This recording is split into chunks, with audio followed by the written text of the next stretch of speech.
It's Anna Kimani. I'm back again for this month's session, and in today I'll be discussing with you all on a question that have been asked by so many parents. A lot of guardians have asked me the question. I've tried to address it on one-to-one discussion, just talking with the parents or the guardians who have asked me before, but I felt it's necessary to address it as one of my videos, and especially because we are on school holidays. Depending on where you're listening to me from across the whole world, probably you're on wrong school holidays, or maybe the schools in your country are on session. It doesn't matter really, because whether you're on school holidays at the moment, wrong holidays or not, at one point, the young people under your care will go for school holidays, whether they're short school holidays like half-term break or other short school holidays like here in the UK, and to be specific in England and Wales. We do have short school holidays for Christmas and Easter, and then we do get long school holidays during summer at the end of the academic year, before we start the new academic year. So depending on where you're listening to me from, I'll be looking at, is it necessary for the young people, for the students, for the pupils to do some extra work, let's say school work or academic work, or to do with curriculum work when they are at home during the school holidays? It's a question that have been asked by a number of parents and a number of guardians. What's your opinion about it? I have to say it's a difficult topic, because it depends with people, personal opinions. Some people have got different opinions, but I'll try and share a few ideas of what I think about it, personally as a parent and also as a teacher, because I've been teaching for a number of years now. So we'll be looking into that, and just to remind you that although it's a question that has been asked by several parents and guardians, again, whether it is good to have their children do some schoolwork or revision or some study when they are in their school holidays. And I said I think it's a sensitive area, but I'm going to look into it. Just to remind you that when it's come to the school holidays, however long they are, there are always reasons for it. So I've written a few points when it's come to that. What's the purpose of the school holidays? Why are the school holidays there? They are there for various reasons, and one of the reasons, I believe, is so that the young people, because here we are looking at the young people, the pupils, the students, and I know that there are teachers, the other education stakeholders who also get the break during the school holidays, although that's another issue, because when teachers go for holiday or other education stakeholders, some teachers continue working in preparation for the next term, their next academic term, catching up, because during the school term there's too much going on. So when they get those few days, those few weeks, they prepare in advance for the next academic term or for the next academic year. But today we are looking at the students or the pupils themselves, or the young people. So what's the purpose of the school holidays for the young people? I believe the main purpose is to have enough rest. The young people, the students, the pupils, they need to have enough time to rest, because during the school academic year or during the school term, academic term, when they are going to school, they have to wake up very early. They have to work hard in school. They come home when they are tired. The following day they have to go to school. I know there is a weekend. During that weekend they have got things they are catching up with. So when they get those few weeks or few days during the school holidays, it's time for them to have enough rest, knowing that they're not waking up very early tomorrow to go to school. Whether it is raining, whether it is snowing, whether it is very hot, they know that the following day they don't have to wake up to go to school. They can have some time to take a break and to have enough rest. So that's one of the main reasons, to have enough rest.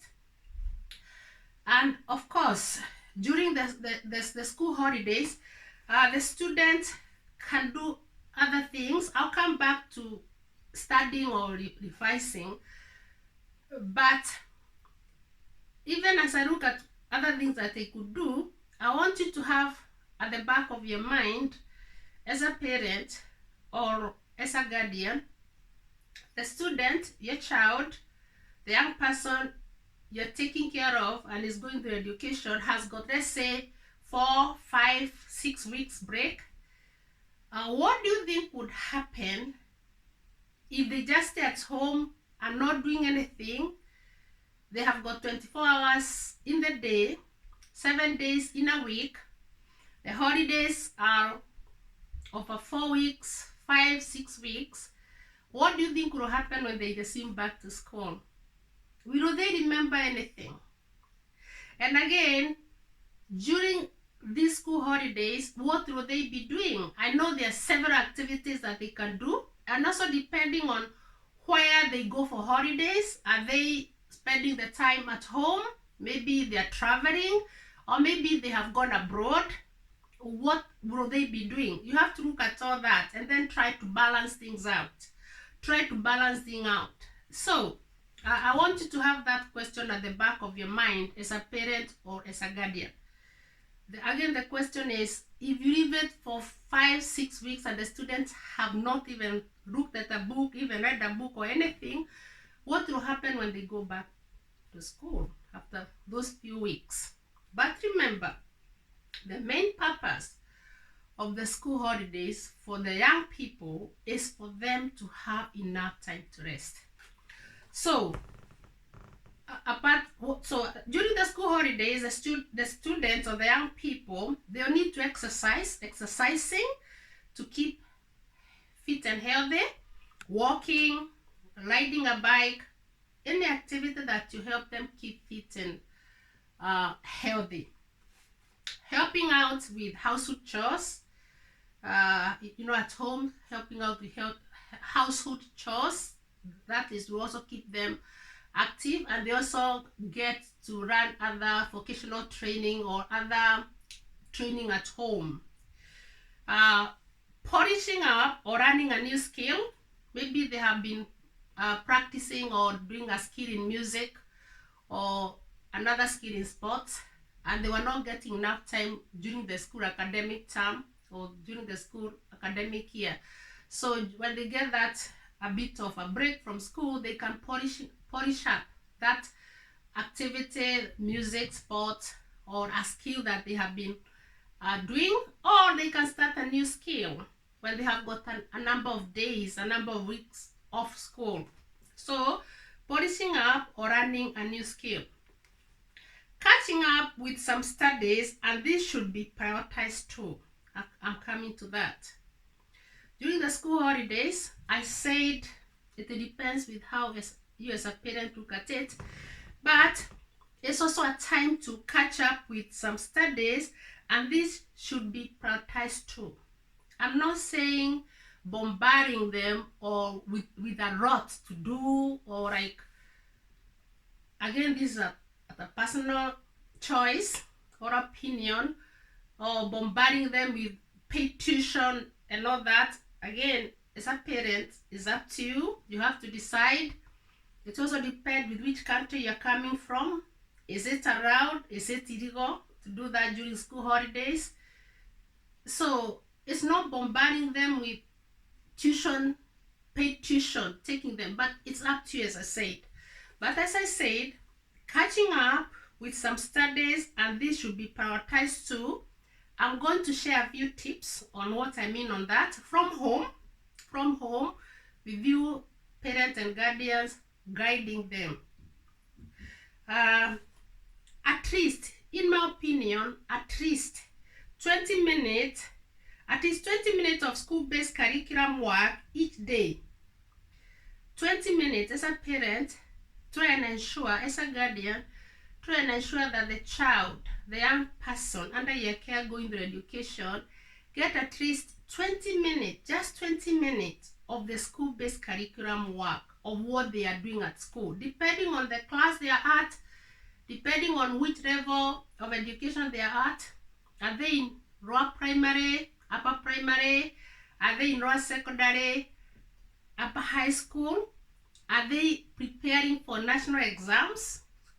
So, are they in A-levels, college? At least 20 minutes, or the time you're comfortable with, without pressurizing them and without stressing them about.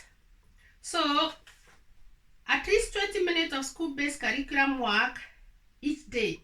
Furthermore, they have got 24 hours, 7 days in a week.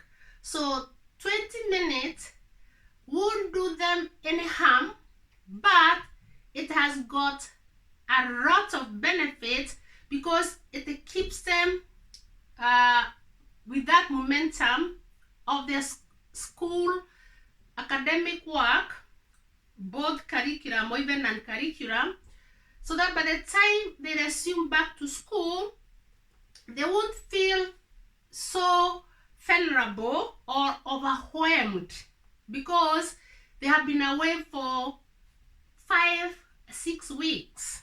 So 20 minutes a day, keep that momentum. Now by the time they come back to school, they won't feel overwhelmed.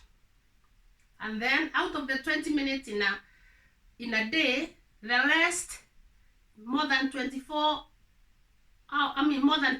hours, then they can do anything else that you find is appropriate for them to do, and especially having enough time to rest. So what could they do in those 20 minutes in a day?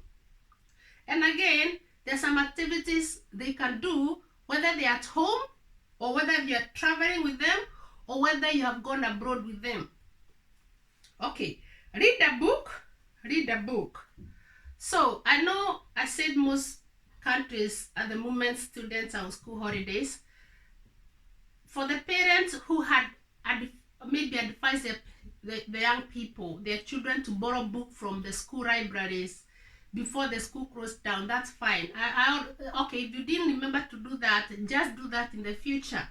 When the young people are going for a break, when young people are going for school holidays, getting ready to go for the school holidays, encourage them to borrow books, storybooks from the school library. And then during those 20 minutes in the day, they can read the book just for 20 minutes. And maybe they don't have to read every day because they could be doing other activities as well.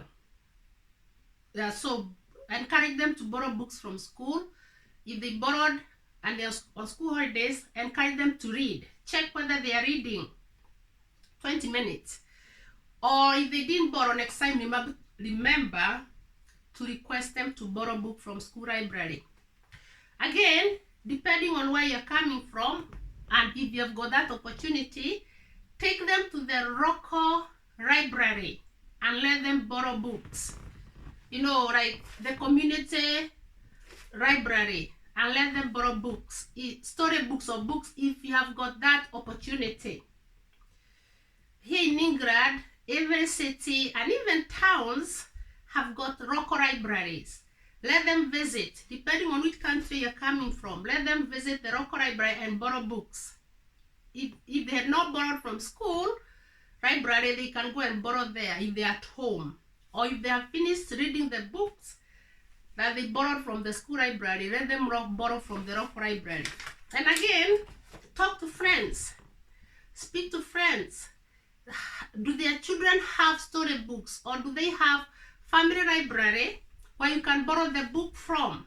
Ask friends. Some friends have got libraries where they have got storybooks and other motivational books to read, and then they can read after you have borrowed. Again, when you go shopping, check around. Some of these storybooks are quite cheap. When you go shopping, check around, buy, and build up your own library at home. Storybooks, relevant books, encouraging and motivating magazines, etc. So, and then from there, that is to reading. Reading, of course, you know, reading helps the young people to pick up vocabularies, and they become very good in both reading and writing when it's come to the literacy. Okay, a bit of revision, and especially in areas that they didn't do well in their previous assessment or exams. So as a parent, when your child come home with a school report, and they also tell you, are there areas that they didn't do well in, probably it's time to go back and check and start looking at that, because they have covered it. If you have got resources that they can read, just 20 minutes. Could be an hour, but I'm saying 20 minutes. Could be half an hour. Let them look back in the book, in those books, and that will help out. Handwriting practice. Have you checked, as a parent or guardian, have you checked your child handwriting? Is it legible? Can it be read without you yourself or your child straining? If you're straining as a parent or a guardian, if your child is straining to read their handwriting, then the teacher will definitely be straining as well. And if the teacher cannot read clearly without straining, or any other education stakeholders, then when it's come to the written exams at school, the examiner will be marking your child exam will strain as well, even when it's sent to the moderator, because many of the exams are marked by the first examiner and then the moderator. They will strain. So use this school holiday opportunity to try and polish up the handwriting. Even 10 minutes is enough for the child to practice the handwriting. Visit my YouTube channel, which is Anna G. Kimani, and I'll share it there on this video description, and look for my video that I shared on how to write legible handwriting, how to practice and have a good legible handwriting, and the importance of good, clear, and legible handwriting. I'll share those two videos there.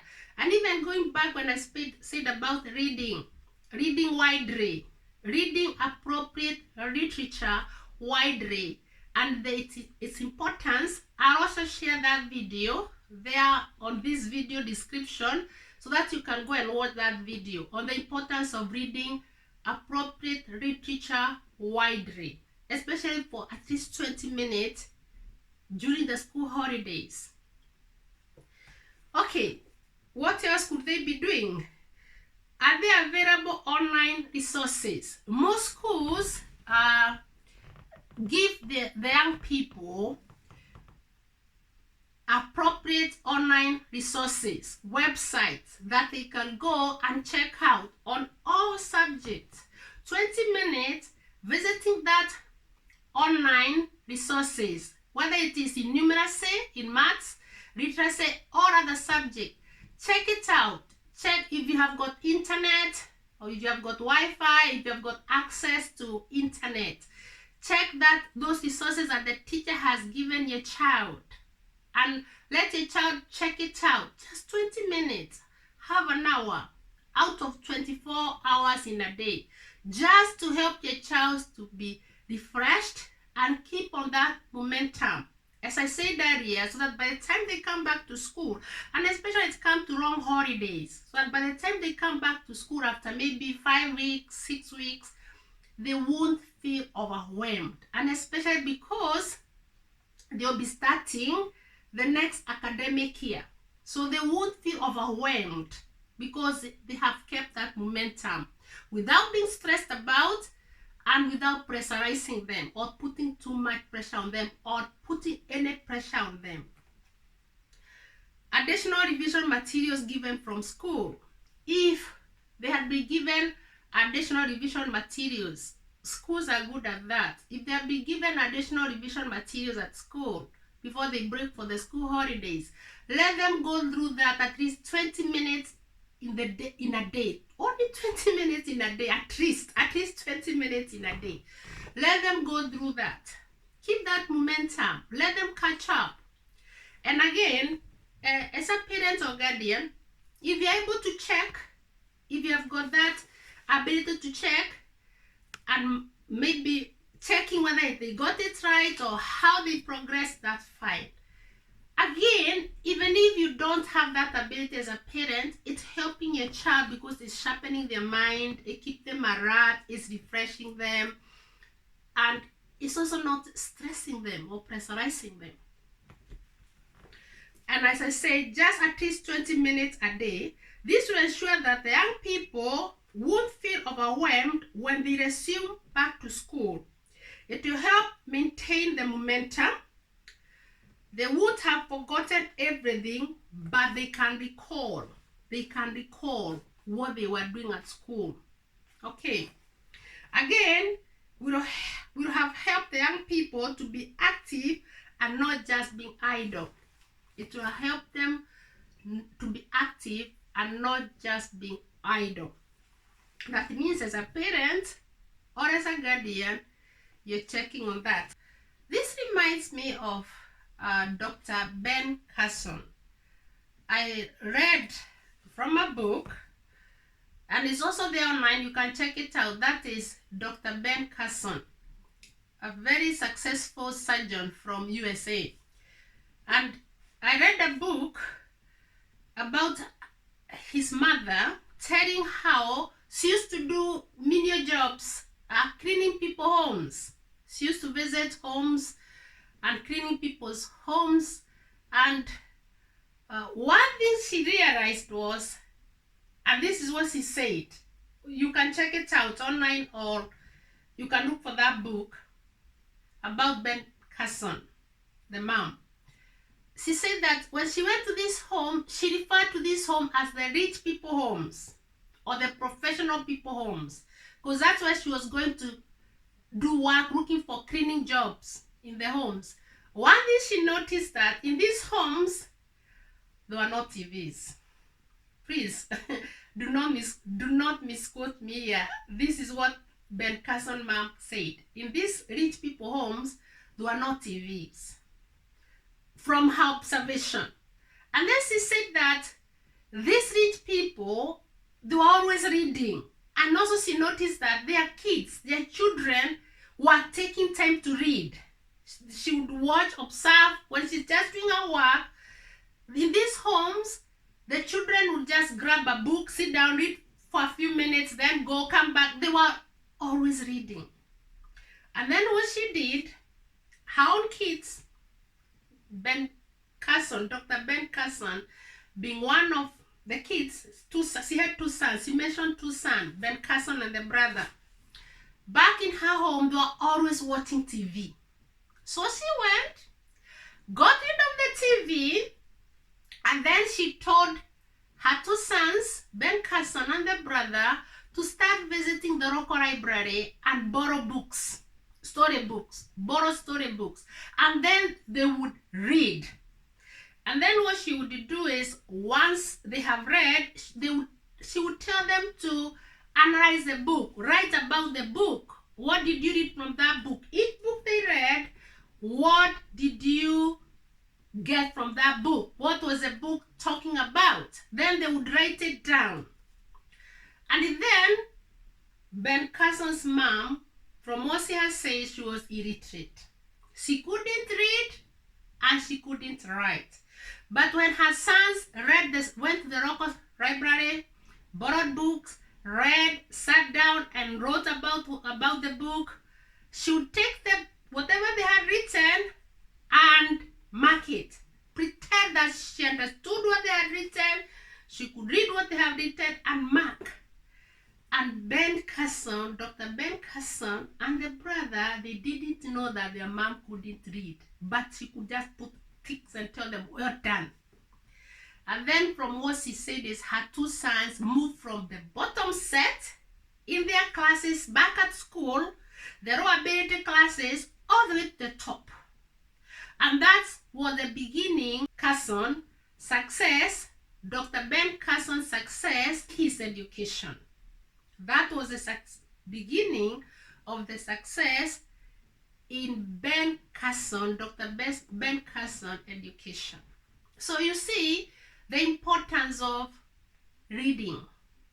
So it's not just reading. When Dr. Ben Carson and the brother started reading regularly, reading widely, appropriate literature, and then analyzing by writing it down, they started getting better in their literacy, in their reading and writing, and in this then progressed to all the other subjects. Because when a kid is good in literacy, in reading and writing, and in numeracy, then it will bring them up. They also do very well. They excel in other subjects. So you see, I just remembered that and I felt I need to share with you all. You can get that as well when you read my book that I have written. I have authored that book, which is Parents and Guardians, what you could do to support the young people under your care to go through education. I'll also put that book under this video description so that you can have access to it. You can order my book and you're going to learn a lot from it. However, so we are taking you back. We are looking a set word as a parent or guardian to ensure that your young people, the young persons, your children under your care going through education have time to have a bit of time to study and to reflect during the school holidays without stressing them, without pressurizing them. So we have discussed what you could do to help them out, to keep them active, keep that momentum. However, ensure that the young people get plenty of time to rest and to refreshen during the school holidays. That's important. However, ensure that the young people get plenty of time to rest and to refreshen during the school holidays. That is quite important. So, hopefully today's video has been helpful. I said it's a question that I've been asked by several parents, and to be honest, most of the parents who have come to me and asked me that, and I have advised them what I have shared in the video. And something else I could add as well is check also in most bookshop. There are some resources you can buy as a parent, additional resources you can buy as a parent. Here in UK, you can check Waterstone bookshop, W.H. Smith, or any other bookshop you have got access to, and then buy some resources. They don't have to be expensive. Actually, if you go through my YouTube channel, because I've shared on different areas when it comes to all around education, you look at different videos and you see I've shared into details on different areas where you could get these resources. So I was just saying, some of the parents that came to me and asked me that, or they have told me that their kids have really done very well. It's like shooting from low straight to the top, because it's quite important what I've shared with you today. Although I said it's a tricky area that I was looking at today, it's a tricky topic, it can be sensitive, but I believe it will be helpful. reminding you that if you are not yet subscribed to my YouTube channel, which is Anna G. Kimani, please consider being subscribed and follow me as I share a full video looking at different subtopics on or around education. And then I share one video per month looking at the full video depending on the area or the topic, the subtopic I'm looking at from this broad topic in or around education. So once subscribed, you'll continue getting that full video depending on the topic I'm covering, which I do once a month because by God's grace I'm quite busy. So I do one full video once a month. However, I do share short videos directing you to the main video that I covered in that area. I also do upload remix short videos and then direct you under its description to the main video so that you can go and watch it or listen to it and see what you can benefit from there. So once subscribed, remember to hit the bell so that you can be getting notifications once I upload a new video. And I believe that it will be helpful. Support me further by sharing my videos, forwarding and sharing my videos with other people, parents, guardians, students, other education stakeholders, so that they too can subscribe and support me and they benefit as well after watching my videos. Like my videos, comment under the comment section, tell me other areas that I can look at when it comes to all around education. And also encourage me so that, of course, we are human beings. All of us want to be encouraged. That will really boost me when it comes to continue uploading new videos or revisiting the old videos and uploading a remix short video or a short video directing you to the main video. I've got a Facebook account, Facebook page, which is Excellence in Education Progress.